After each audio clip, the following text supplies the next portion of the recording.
Hey everybody, welcome back to Spare Time. I just want to give you a couple suit updates right now. First off is the mask. This mask, the lens didn't fall off, I just took it off because it was a little bit too far away and I couldn't really see anything, so I decided to take it off. I might fix it later so that I can have two, but for right now I can't really do anything with that. So I went ahead and make it a second one. Let me just get back a little bit for you. Yeah, so I made a second one. It's almost done painted. It's almost done being painted. It's just a bit awkward to paint the backside and all that stuff because I don't really have anything to put it on. But yeah, this one has a lens that is a bit too high, but because it's just hand sewn onto the mask, it's really easy to put back down and fix and everything, and I can take it off whenever I want. Also, I found a really cool way to store my Spider-Man suit, and it's actually in the mask. I tied it with this. This is basically just some zipper backing. I can untie that real quick. Just put you guys back down.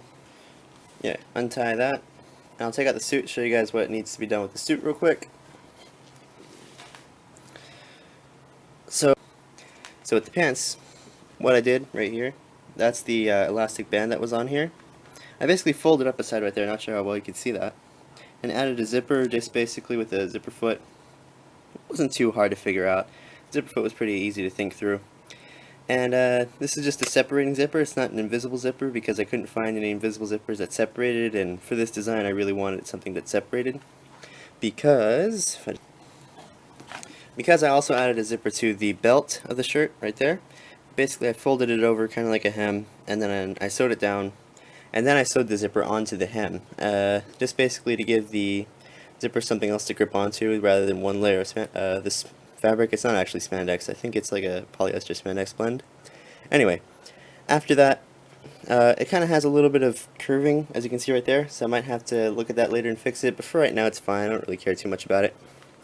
Also, with the suit, you can see right there, you can kind of see that seam a little bit with that, so I plan to go over that again when I have some time.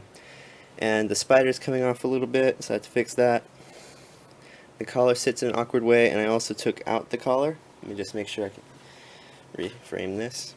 Alright, I took out the collar because it was just a bit awkward, so I cut it and hemmed it down like that. So now it just cuts off right there near the spider. The sleeves right here, the sleeve meets the shirt, needs to be painted over with the same fabric paint. And then right here, this seam right here needs to be painted over as well. After I get all that done, I'll be able to show it off again for you guys, wear it and whatnot, like I did with my first one. And I'm going to be using with it these two web shooters right here, which I already added the holes for in my gloves. So this part right here, this is actually originally why I wanted that little design right there. It looks like the web's coming out from a certain spot because this is where the web shooters would come out of. So these little knobs right here would come out, just poke through there.